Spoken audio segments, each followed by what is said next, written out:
बोलो सतगुरुदेव की जय। लूट सको तो लूटियो, लूट सको तो लूटियो, राम नाम की लूटी, पीछे फिर पछताओगे, प्राण जाएंगे छूट।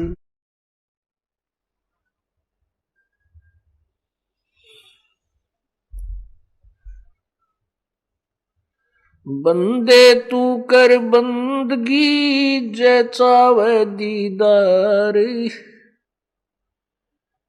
अवसर मानुष जन्म का भाई मिले न बारंबार। मानुष जन्म पाए कर जो नहीं रटे हरि नाम, जैसे कुआ जल बिना भाई बनवाया क्या काम।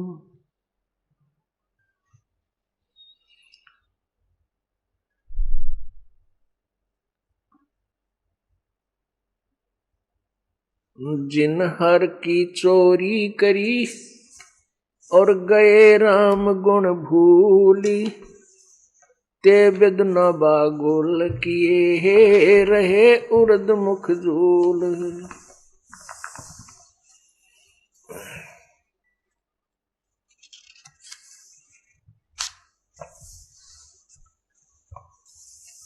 कबीर नौबत आपनी 10 दिन लो बजाए, ये परपटन ये गली भाई बोर न देखो आए।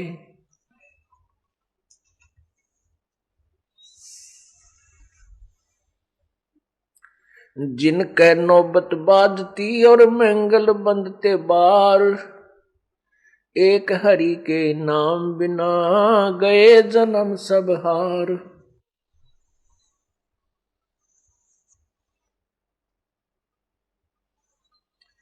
सातों शब्द जो बाजते और घर घर होते राग, ते मंदिर खाली पड़े बैठन लागे काग। कबीरा थोड़ा जीवना और मंडे बहुत मंडान, सब ही उभा पंथ सिर राव रंक सुल्तान। परमपिता परमात्मा कबीर परमेश्वर, कबीर बंदी छोड़, सारी सृष्टि के रचनहार अपनी प्यारी आत्माओं को जो काल के जाल में फंसी हुई हैं उनको जगा रहे हैं, उनको पूर्ण परमात्मा के विषय में ज्ञान बता रहे हैं। क्या बताते हैं? एक दिन ऐसा होएगा सबसे पड़े बिछो, एक दिन ऐसा होएगा सबसे पड़े बिछो, और राजा राणा राव रंक वही सावधान क्यों ना हो।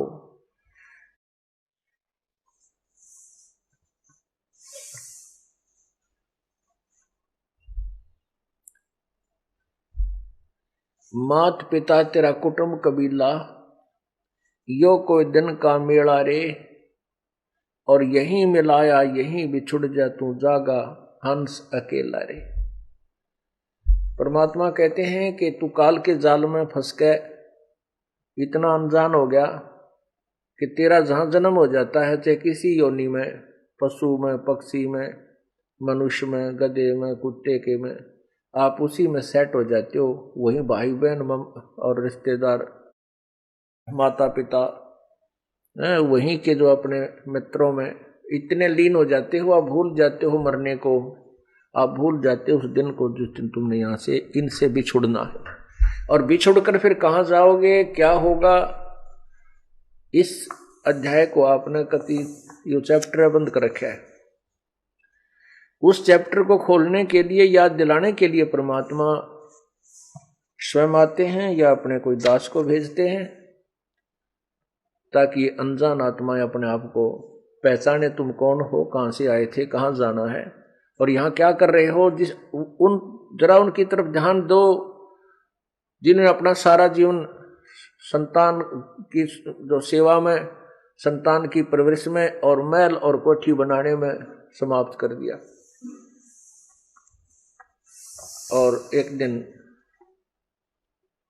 मृत्यु आई, उठाकर जंगल में उनका अंतिम संस्कार कर दिया। जिन कोठियों को बनाने में उसने सारा जीवन लगा दिया, जिस बैंक बैलेंस को बनाने के लिए उसने दिन रात देखा ना रात देखी, उसके साथ कुछ नहीं गया।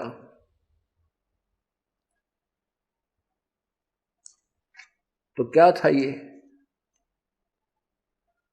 इसको याद दिलाते परमात्मा कि तुम्हारे को काल ने यहां इतना मूर्ख बना दिया कि आप मनुष्य जीवन के मूल उद्देश्य को ही भूल चुके हो। उसको याद दिलाने के लिए कहते हैं, मात पिता तेरा कुटुंब कबीला यो कोई दिन का मेला रे। ये कुछ दिन का मेला है और यहीं मिलाया यहीं बिछुड़ जाएगा, और जागा हंस अकेला रे। परमात्मा कहते हैं, हिड़की दे दे रोएगी सुरता जब तू चलेगी अकेली। पूरे बड़े परिवार ने छोड़ के एक व्यक्ति मृत्यु को प्राप्त होने लगता है, उसको फिर ये होता है, कुछ तो जो अनजान होते हैं उनको ये हो जाता है मेरे बेटियों का क्या होगा, मेरी बेटियों का क्या होगा, वो कहीं ऐसा ना हो जाए। वो तो फिर यहीं उलझ पुलझ के फिर दोबारा वहीं जन्म हो जाता है किसी पशु पक्षी के रूप में। यदि मनुष्य का संस्कार शेष है तो वो फिर वहीं क्यों नहीं के आके जन्म ले लेता, पुत्र या पुत्री के रूप में। और यहीं काल के जाल में, इस कोल्लू में सदा जुड़ा रहता है। परमात्मा हमें याद दिलाते हैं कि जब तू यहां से जाएगा, कहां जाएगा कभी नहीं सोचा। इंसान घर छोड़कर चलता है किसी रिश्तेदारी में या किसी कामवश, तो चलने से पहले उद्देश्य बनाता है, मैं रात को कहाँ रुकूंगा। कोई धर्मशाला का कोई न कोई योजना बनाकर चलता है, कोई रिश्तेदार या किसी रिश्तेदार की रिश्तेदारी में तो कोई न कोई स्थान उसका एड्रेस ले लेता है वहां रात बिताने के लिए। और जब ये संसार छोड़कर जाता है, कभी नहीं सोचता कि तू कहां जाएगा, कहां तेरा ठिकाना होगा, वहां कहां रुकेगा। वो याद अब सत्संग से दिलाई जाती है।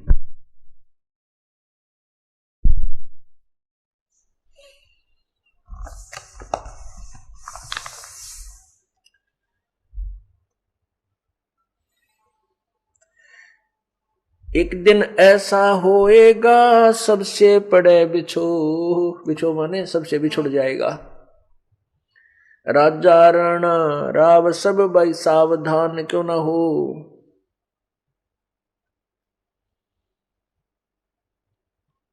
उज्जड़ खेड़े ठीकरी ये गड़गड़ गए कुमार, रावण सरीखे चले गए वो लंका के सरदार। रावण कहते हैं सर्व सौन्य की लंका होती रावण से रणधीरम, एक पलक में राज विराजी जम के पड़े जंजीरम। हमारे पास तो किलो तो बहुत घना हो जाता है, 20, 30, 100, 200 ग्राम सोना हो गया तो काक पीटते फिरते हैं। अब बहुत घना धन हो गया हमारे पास, इतना सोना है, और किलो हो जाता कहना है कि रावण के पास इतना सोना था कि उसने सोने के महल बना रखे थे। और कहते हैं रति कंचन पाया नहीं रावण चलती बार, जब संसार छोड़ कर चला 1 ग्राम भी सोना साथ नहीं ले जा सका, वहीं छोड़ गया और दुनिया ने लूट लिया। फिर तो परमात्मा हमें याद दिलाते हैं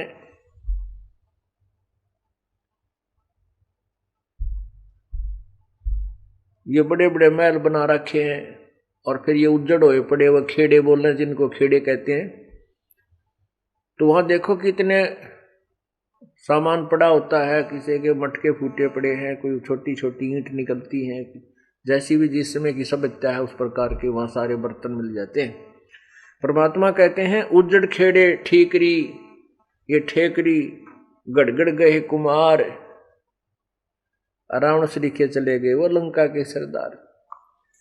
अब यहाँ एक बात समस्या आती है कि मन में ये आता है जाना तो है ही, सभी ने मरना है, इसमें मरना तो है ही, लेकिन मरने में जाने में बहुत अंतर है। एक तो भक्तिहीन प्राणी भुगत कर मरे और बुरा हाल हो जाए उसका कि तो बिरानवा टीवरी है, और फिर यम के दूत उसको पकड़ कर ले जाएंगे, यम के दूत पकड़ कर ले जाएंगे जैसे अपराधी को ले जाते हैं। और एक भक्ति युक्त प्राणी भाई इज्जत ले जाया जाएगा। आए हैं सो जाएंगे भाई राजा रंग फकीर, एक तो सिंहासन चढ़ के जा एक बंधे जात जंजीर। कितना अंतर हो गया। एक तो इज्जत के साथ ले जाए जाएंगे विमान में बैठाकर, और जो भक्ति नहीं करते उनको यम के दूत जंजीरों से बांध कर ले जाएंगे। जिसने कभी परमात्मा को याद ना किया हो उस प्राणी की मृत्यु देखना, कभी वो मरता हो जब भुगत का मरा करे ना, उसका जी निकला, घरवाड़े भी दुआ करें भगवान ठा दे इसने, और मरते समय टट्टी और पेशाब अंदर ही निकल जाते हैं भयभीत होकर के। क्योंकि ये हमारी एक ऐसी वृत्ति बनी हुई है, ऐसा स्वभाव बना हुआ है कि हम किसी किराए के मकान पर रहते हो ना, और उसको भी मकान मालिक कहे भी खाली कर दे, हम उसको भी खाली करना नहीं चाहते, उसको भी खाली करने में हम बहुत दिक्कत महसूस करते हैं। और अपने मकान से कोई कहे खाली कर दे तो मतलब है कौन ही, लेकिन अपना मकान है ही नहीं, वो मकान फिर खाली करना होगा क्योंकि मृत्यु होगी। इसी प्रकार इस शरीर में हम रह रहे हैं, एक सराय है चलती फिरती, एक कोठड़ी है। परमात्मा ने सूझबूझ से हम इस जीव को इसमें फिट कर रखा है, इस काल इस पांच तत्व के महल में। अब इसका समय पूरा हो जाता है, जितने समय का इसने किराया दे रखा है शरीर का, तब तक परमात्मा ने ये महल इसको दे रखा है जीव को। और जब इसका समय आ जाएगा तो इसको छोड़ देना चाहिए, समझदार व्यक्ति होता है। लेकिन जिसको ज्ञान नहीं, जो स्वार्थी और लोभी रहा सारी उम्र, तो वो इस शरीर को छोड़ना नहीं चाहता, मेरा शरीर है मेरा शरीर है। तो यम के दूत फिर अंदर से उसको बुरी तरह पीट के और उसको भयभीत करके, बुरी बुरी आकृतियां दिखाकर, बाले दिखाकर उसको भयभीत करते हैं। फिर वो डरता, टट्टी पेशाब निकल जाता भयभीत होकर के, और वो फिर भागने की चेष्टा करता है शरीर छोड़ के। वैसे राजी खुशी नहीं छोड़ता। जो भक्त होते हैं, संत होते हैं, वो प्रभु की भक्ति के कारण इस शरीर को आसानी से त्याग देते हैं। और जिन्होंने भक्ति नहीं कर रखी वो शरीर से निकल भी नहीं सकते, उनको मार पीट कर निकाला जाता है। दोनों ही बातें हैं। वो छोड़ना भी नहीं चाहता और उससे निकला भी नहीं जाता। तो यम के दूत उसको मार कूट के बाहर खींच कर निकालते हैं, उसका गर्दन बंद कर देते हैं, जुबान बंद कर देते हैं। और भक्ति युक्त प्राणी अपने आप, परमात्मा का आदेश होगा, अपने आप शरीर से बाहर हो जाएगा, कोई परेशानी नहीं होगी। और फिर सामने प्रभु खड़े दिखाई देंगे उसको गुरुदेव के रूप में, और उसको ऐसा लगेगा जैसे कोई सपना हो गया हो। मृत्यु नहीं लगती उसको ऐसा होगा जैसे कहीं सौपन सा लगेगा, क्योंकि सौपन में सौपन नहीं लगता, वो ओरिजिनल नजर महसूस होता है। हम आपको इसलिए बता रहे हैं कि आपको जब वहां जाओगे तो ऐसा लगेगा जैसे सौपन में होता है। तो इस प्रकार हम अपने भगवान के पास चले जाएंगे और भक्ति का फल हमें मिलेगा।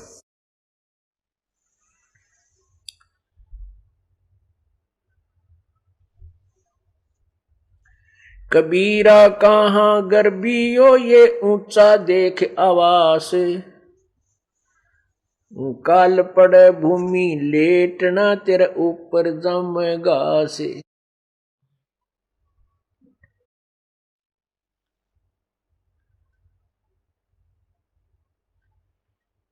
परमात्मा कहते हैं कि हे प्राणी, तू इस ऊंचे ऊंचे बड़ी बड़ी कोठियों को देखकर कहां फूला फिरता है? तेरी मृत्यु के उपरांत तुझे जंगल में ले जाकर के सवा कर दिया जाएगा, फूक दिया जाएगा, और तेरी उस राख के ऊपर, तेरे शरीर की राख के ऊपर घास जमेगा, और फिर उसके ऊपर के डांगर अंडा करेंगे, पशु फिरा करेंगे तेरे शरीर के ऊपर के।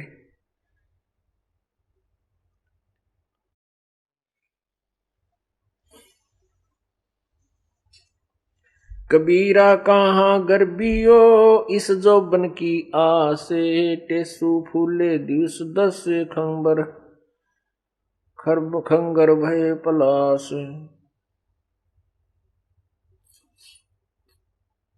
कबीरा कहाँ गर्बियो ये देही देख सुरंगे, बिछड़ वो मिलसी नहीं जो कैचुली भोजंग। कहती सुंदर शरीर ने देखकर कहाँ फूला फिर रहा है, एक बार ये छूट गया, मृत्यु होगी तो दोबारा नहीं इसमें प्रवेश हो पाएगा। जैसे सर्प कांचली छोड़ जाता है, ऐसे तो इस शरीर को त्याग कर चले जाएगा, इसमें पुनः प्रवेश नहीं कर पाएगा।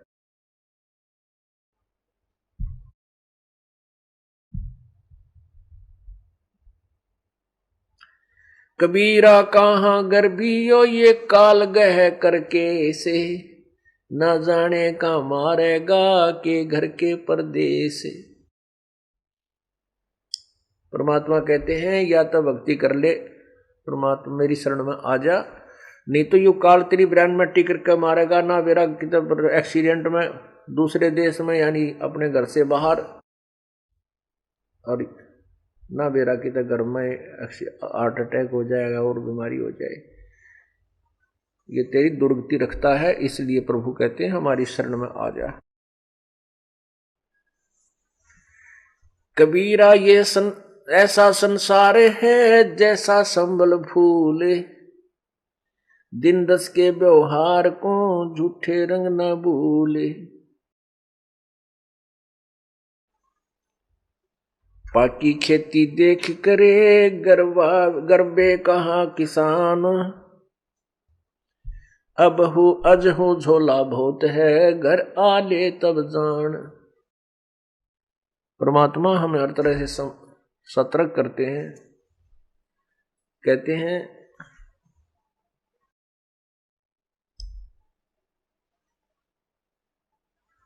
कबीरा कहाँ गर्बियो,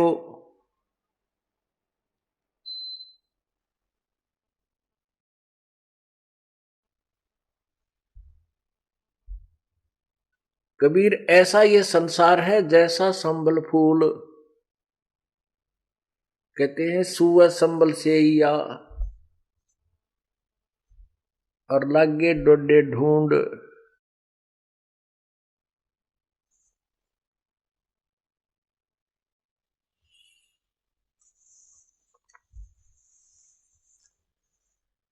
जिस अपने परिवार को, संपत्ति को हम अपना मान करके इसके ऊपर आसक्त हो चुके हैं, परमात्मा हमें याद दिलाते हैं कि ये तेरा नहीं है। और हमारी क्या टेंडेंसी है, हमारा क्या स्वभाव है इस प्राणी का। जन्म होता है, फिर बालक होते हैं, बचपन होता है, फिर कोई शिक्षा ग्रहण करते हैं, युवा हो जाते हैं, शादी हो जाती है, अपने अपने व्यवसाय जैसा भी उनका संस्कार है उसमें हम लग जाते हैं। फिर हमारे फिर क्या सोच होती है कि भगवान हमें संतान दे, संतान होगी तो इनकी परवरिश करें और इनको पाल पोस करके अच्छे इनकी जो ना व्यवस्था करवा दें, और फिर भगवान इनका ब्याह कर दे, इनकी शादी हो जा, और शादी हो जाए फिर इनके बच्चे हो जाएं, और फिर हम बेशक मर जाएं। कई बूढ़े बैठ कर बतलाया करें, तो आपस में कहते थे जब हम छोटे छोटे सुना करते, अब याद आती हैं, क्योंकि अब तो उस अक्षेत्र के उस विचारों के व्यक्ति हमारे पास बैठते ही नहीं, हमारे पास तो भगताएं हैं और जो भगवान को चाहने वाले। लेकिन इस मार्ग पर लगने से पहले जिस समाज में हम रहते थे वो क्या बतलाया करते, वो क्या करते, दो लड़के हैं भाई, दो लड़की, परमात्मा ने उनका मौज कर दी, सबका बेटा बेटी है और हमारा जीवन सफल हो गया। उनकी शादी कर दी, उन्होंने काम संभाल लिया, अपना खूब बढ़िया गुजारा हो रहा है और हमारा जीवन सफल हुआ। भगवान बेशक ठाले, हमारी मृत्यु बेशक हो जाए। तो यहां परमात्मा कहते हैं कि जीवन सफल कहां हुआ, ये तो तेरा जीवन असफल हो गया, क्योंकि मनुष्य जीवन का जो मूल काम था उसका तुझे ज्ञान नहीं, और जो वो करना चाहिए था तूने, जो करना था वो तूने किया नहीं। जो तूने किया वो तेरा पूर्व निर्धारित था, जो तुझे प्राप्त हुआ। जैसे हम चाहते हैं शादी होते ही एक ऐसी वृत्ति बनी हुई है समाज की इस काल प्रेरणा से कि सबसे पहले हम लड़का होने की उम्मीद करते हैं कि जब शादी हो जाए तो हम ये सोचते हैं परमात्मा एक लड़का हो, पर पहला ही, फिर चाहे बेशक बेटी हो जाए। वैसे तो अब तो बुद्धिमान समाज हो गया है, बेटी और बेटी में कोई अंतर नहीं होना चाहिए। ये तो काल का जाल है हमें परेशान करने के लिए और अननेसेसरी जो हरासमेंट करने के लिए। लड़के के लिए उम्मीद की थी लेकिन लड़की होगी, फिर ये सोचते हैं परमात्मा दूसरा तो लड़का हो ही हो, दूसरी भी लड़की होगी। फिर अर्ज करते हैं परमात्मा, अब कहता है एक लड़का होना है, तीसरी भी लड़की होगी, चौथी भी लड़की होगी। तो कहने का भाव ये है, ना तो हमारा चाहा हुआ और ना हमारा किया हुआ, केवल वही हुआ जो हमारे भाग में लिखा था, वही हमें मिला, वही बेटे मिले, उतनी बेटी मिली, उतनी संपत्ति मिलेगी और उतनी ही मिली। हमारा किया तो कुछ हुआ नहीं, ये तो आपका पिछले जन्म का संस्कार पर जो है ना फलीभूत हुआ है।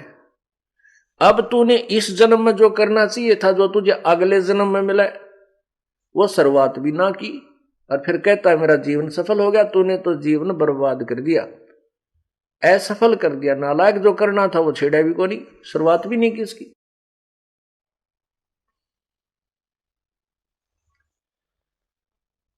तो यहां याद दिलाते हैं परमात्मा,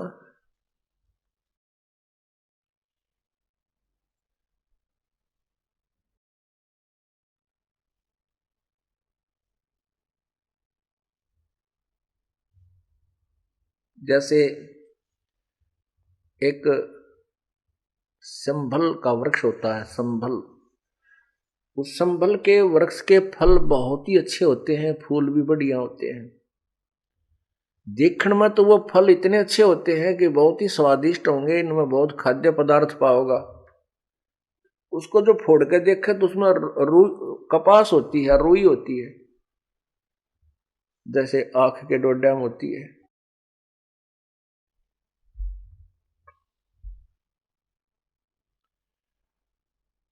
एक तोता पक्षी होता है,